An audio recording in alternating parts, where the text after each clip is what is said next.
बातें करते हम खेतों की और उसके रखवाली की, बाग बगीचा फल फूलों और फसलों की हरियाली की।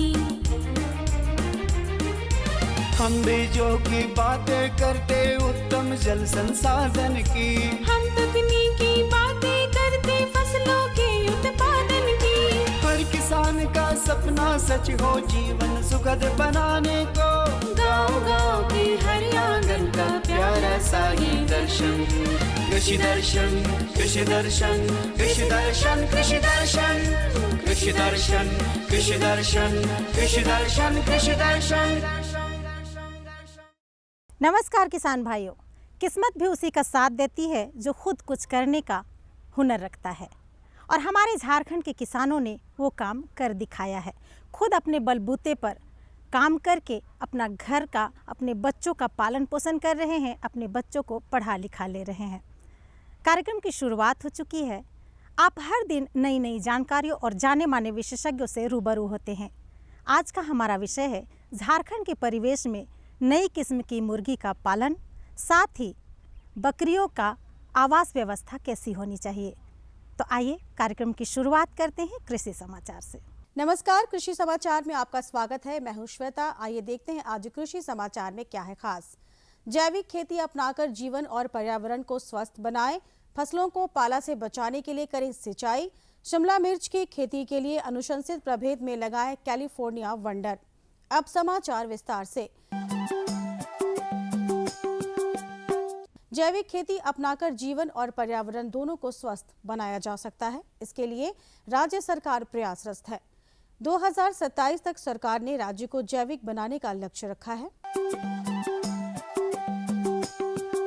किसान भाई फसलों को पाला से बचाने के लिए जरूरत के हिसाब से हल्की हल्की सिंचाई करते रहें। साथ ही सुबह 4 बजे के आसपास खेत पर धुआं भी करें। सब्जी वर्गीय फसलों को पाले से बचाने के लिए हायो यूरिया 1 ग्राम प्रति लीटर पानी में घोलकर छिड़काव कर सकते हैं। ये छिड़काव 15 दिनों पर दोहराना चाहिए। किसान भाई आलू फसल को स्क्रैप बीमारी से बचाने के लिए बीजोपचार जरूरी है। आलू फसल को लगाते समय ट्राइकोडर्मा और बीटा वैक्स कीटनाशक से उपचारित करने पर स्क्रैप बीमारी का प्रयोग कम होता है और आलू फसल से अधिक लाभ प्राप्त कर सकते हैं। आलू फसल को स्क्रैप बीमारी से बचाने के लिए 4 से 5 ग्राम ट्राइकोडर्मा और 1 ग्राम बीटा वैक्स के साथ उपचारित करके लगाएं। इन कीटनाशकों से आलू फसल को उपचारित करने पर स्क्रैप बीमारी से बचाया जा सकता है। बीजोपचार की बात है तो हम लोग जो है आलू के लिए देखते हैं कि जहाँ पर मान लीजिए स्कैब का प्रॉब्लम है, उस जगह में जो है हम लोग क्या करते हैं कि 4 से 5 ग्राम जो है ट्राइकोडर्मा विरिडी और 1 ग्राम वीटावैक्स के साथ अगर आलू को उपचार करके लगाएंगे तो ये स्कैब बीमारी जो है वहाँ पर आक्रमण नहीं होता है और उससे हम अपनी फसल को बचा सकते हैं। शिमला मिर्च की खेती से अधिकाधिक उत्पादन लेने के लिए 800 ग्राम बीज प्रति हेक्टेयर लगाएं। कतार से कतार की दूरी 45 सेंटीमीटर और बीज से बीज की दूरी 45 सेंटीमीटर रखें। बेहतर उत्पादन के लिए अनुशंसित प्रभेद में कैलिफोर्निया वंडर, येलो वंडर, अर्का मोहिनी, अर्का गौरव लगाएं। शिमला मिर्च की खेती के लिए अच्छे जल निकासी वाली बलुई दोमट या लाल मिट्टी जिसका पीएच 5.5 से 6.8 हो। अधिक अम्लीयता वाली मिट्टी में चूने का प्रयोग जरूरी है। मिट्टी का हल्का एवं भुरभुरा होना चाहिए। बुआई के 1 माह बाद ही रोपाई करें और सिंचाई प्रति सप्ताह करें। किसान भाई टाट जमीन में फसल की निकौनी के लिए पेगहो नामक कृषि यंत्र का प्रयोग कर सकते हैं। इसकी कार्यक्षमता 18 से 20 डिसमिल प्रतिदिन है। आज की विशेष जानकारी है प्याज फसल में कीटों की रोकथाम के बारे में। किसान भाई आप प्याज की खेती कर रहे हैं या करने जा रहे हैं तो अपनी फसल को कीटों के प्रकोप से मुक्त रखने के लिए ट्राइकोडर्मा का व्यवहार करें। इसके लिए गोबर खाद में 5 किलोग्राम ट्राइकोडर्मा मिलाकर प्रति हेक्टेयर की दर से खेत में डालें। इस मिश्रण को नर्सरी और खेत दोनों जगह दिया जा सकता है। और अब एक नजर राज्य के 5 प्रमुख शहरों के मौसम के मिजाज पर। आज राज्य के 5 प्रमुख नगरों के अधिकतम और न्यूनतम तापमान कुछ इस प्रकार दर्ज किए गए। रांची का अधिकतम तापमान 21 डिग्री सेल्सियस और न्यूनतम 12 डिग्री सेल्सियस। जमशेदपुर का अधिकतम तापमान 24 डिग्री सेल्सियस और न्यूनतम 15 डिग्री सेल्सियस। मेदिनीनगर का अधिकतम तापमान 24 डिग्री सेल्सियस और न्यूनतम 12 डिग्री सेल्सियस। देवघर का अधिकतम तापमान 26 डिग्री सेल्सियस और न्यूनतम 13 डिग्री सेल्सियस। वहीं धनबाद का अधिकतम तापमान 23 डिग्री सेल्सियस और न्यूनतम 14 डिग्री सेल्सियस रहा।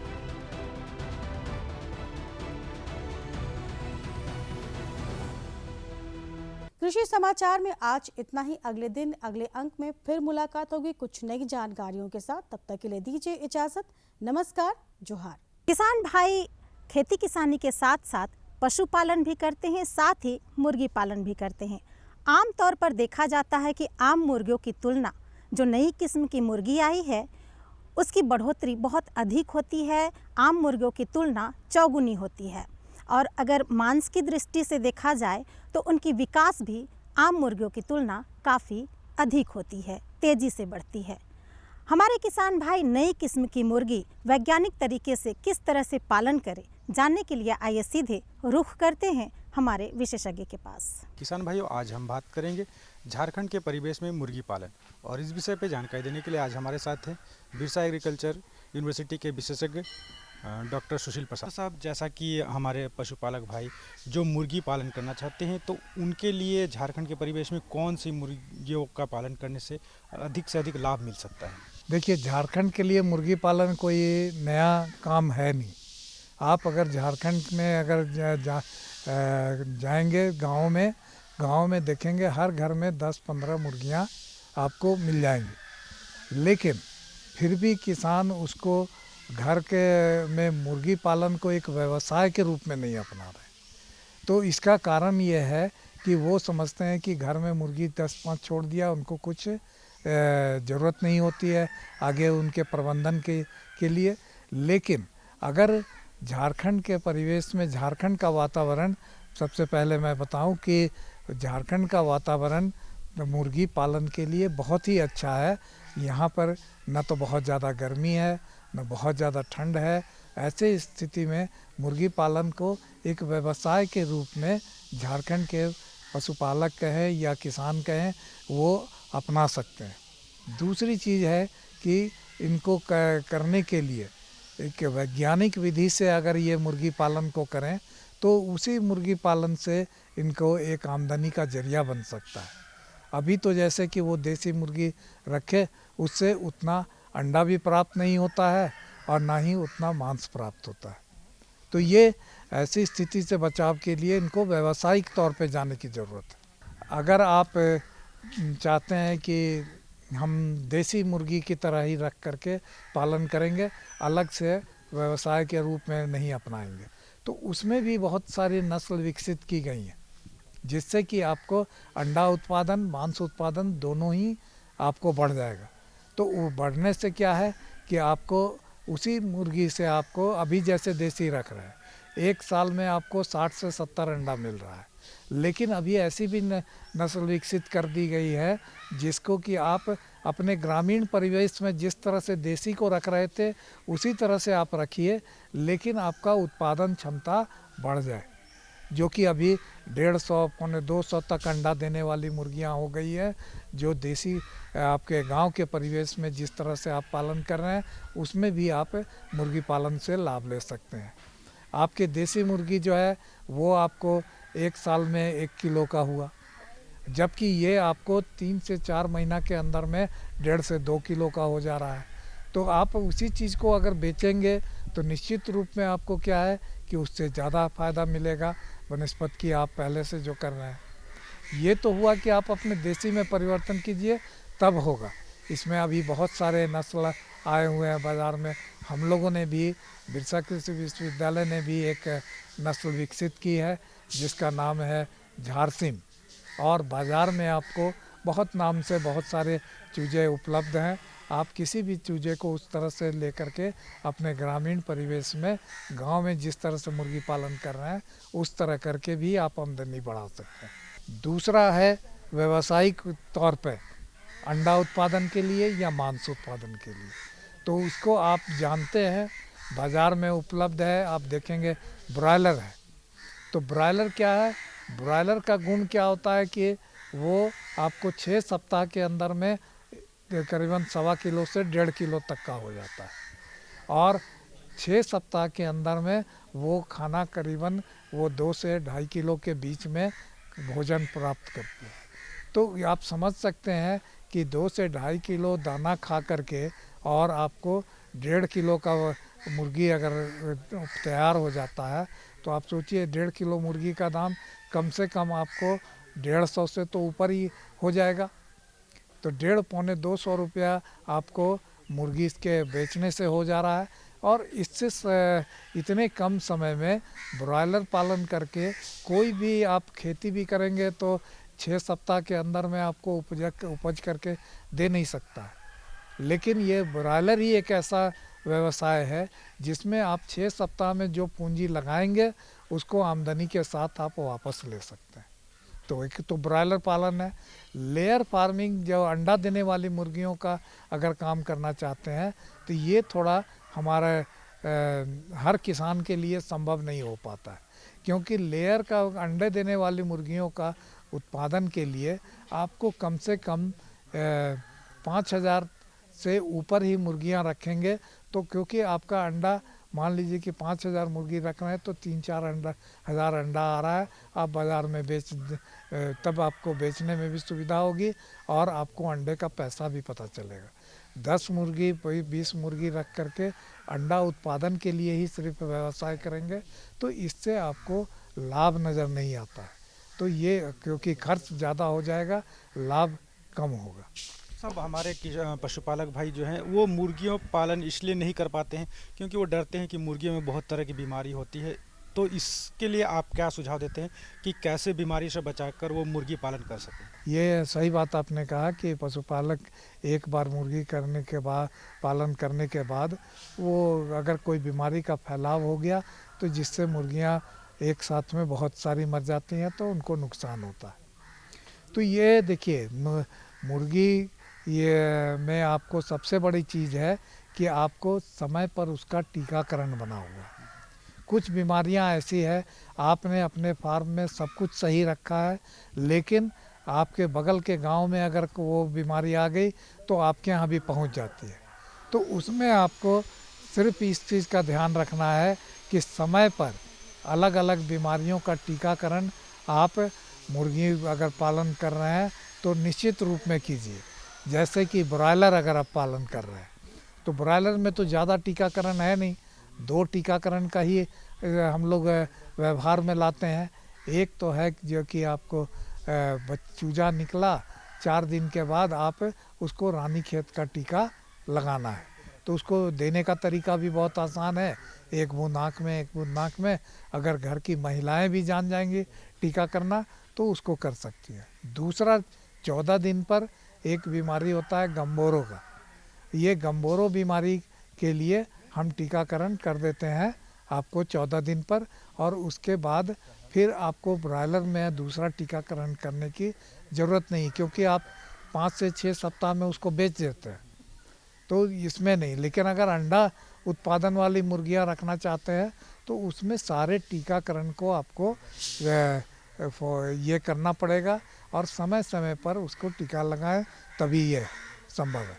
डॉक्टर साहब, आप हमारे इस कार्यक्रम में और इतनी अच्छी जानकारी दी, इसके लिए आपका बहुत बहुत धन्यवाद। धन्यवाद, नमस्कार। जिस तरह से हम पशुओं को तकलीफ होती है उस तरह से पशुधन को भी उतना ही तकलीफ होती है। हमारे जो भी किसान भाई बकरी पालन करते हैं उन्हें बहुत ध्यान देने की ज़रूरत है कि बकरी की आवास व्यवस्था कैसी होनी चाहिए। हमारे किसान भाई बकरियों की आवास व्यवस्था अच्छे तरीके से करें। अगर अच्छे तरीके से नहीं करेंगे तो बकरियों को कई तरह की बीमारियां हो सकती है, खासकर जाड़े के मौसम में, बरसात के मौसम में कई तरह की बीमारियां हो सकती है। वे समय से पहले उनकी मौत भी हो सकती है। हमारे किसान भाई साफ सफाई पर भी काफ़ी ध्यान दें। कैसे बकरियों की आवास व्यवस्था होनी चाहिए, उसकी पालन कैसे करें, जानने के लिए आइए सीधे चलते हैं विशेषज्ञ के पास। आज हम बात करेंगे जाड़े के मौसम में बकरी पालन जब हम करते हैं उसमें आवास प्रबंधन का क्या महत्व है।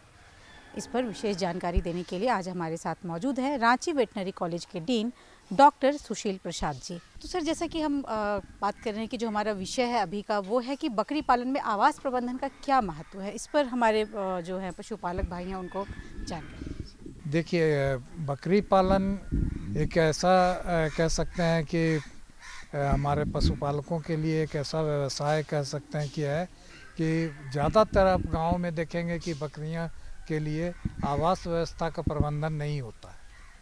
देखेंगे कि गांव में क्या है कि महिलाएं खास तौर से बकरियों को सुबह में लेकर निकल जाती हैं और पूरे जंगल झाड़ से चर करके आ जाती हैं, लेकिन उनके घर जो रहने का व्यवस्था है वो अपने घर में ही एक जगह दे देते हैं जहाँ पर सारे बकरियों को रात के लिए सिर्फ रख देते हैं। लेकिन अगर आप एक बकरी पालन को एक व्यवसाय के रूप में अपनाना चाहते हैं तो उसके लिए उनके आवास का प्रबंधन करना भी बहुत ही आवश्यक है। खास करके जैसे कि अभी ठंड का मौसम है, बरसात आएगा, फिर गर्मी आएगा, तो उनको भी इस तरह का घर के व्यवस्था रखने से आपको बकरी में मृत्यु दर को कम कर सकते हैं और साथ में अगर ज़्यादा बकरियां रख रहे हैं तो उस हिसाब से आपको परेशानी नहीं होगी। तो घर बनाने के लिए आप अगर सोच रहे हैं कि अगर घर बनाना है तो बकरियों के लिए आप एक बकरी को करीबन 10 से 12 वर्ग फीट जगह की ज़रूरत होती है। तो आप उसी हिसाब से अगर आप 10-10 बकरियों का और ये रखते हैं अगर घर, तो 12 वर्ग फीट के हिसाब से आप घर बना सकते हैं। तो इस हिसाब से अगर घर बना हुआ है तो ज़्यादा बकरियों को इकट्ठा एक जगह मत रखिए, क्योंकि आप जानते हैं बहुत सारी बीमारियां ऐसी है जो फैलने वाली हैं। अगर आप सारे बकरियों को एक जगह रखेंगे तो एक बकरी अगर बीमार हुई तो उसके साथ ही साथ आप देखेंगे कि आपकी जितनी बकरियां हैं वो भी मर जाती हैं। और ख़ास तौर से जैसे कि अभी आप जानते होंगे अगर बकरी पालन से जुड़े हैं तो PPR नाम की एक बीमारी है जो कि अगर आप रख रखाव सही नहीं रखें तो संपर्क में आने पर ही ये बीमारी दूसरे बकरियों में हो जाती है। और जैसे कि हमने कहा कि अगर आपने बकरियों का घर बना लिया है तो बकरियों में नर और मादा जिसको कि कहते हैं, तो नर और मादा को अलग अलग रखना है। जो बकरी है और बकरा है जिसको कहते हैं, तो बकरा को आप अलग रखें, नहीं तो वो क्या करेंगे कि पूरे फार्म में वो बकरियों के साथ रह करके डिस्टर्ब करने से क्या होगा कि बकरियां परेशान हो जाती हैं। तो आप बकरे को अलग रखें और बकरियों को अलग रखें, एक इस चीज़ का ध्यान रखिए। दूसरी बात है, जो बकरी गाभिन है, बच्चा देने वाली है, उसको आप अलग करके रखें ताकि जब बच्चा वो दे तो वो स्वस्थ रहे और उसको माँ से दूध जो है वो पर्याप्त मात्रा में प्राप्त हो। इसलिए उनके लिए एक व्यवस्था अलग रखने की ज़रूरत है।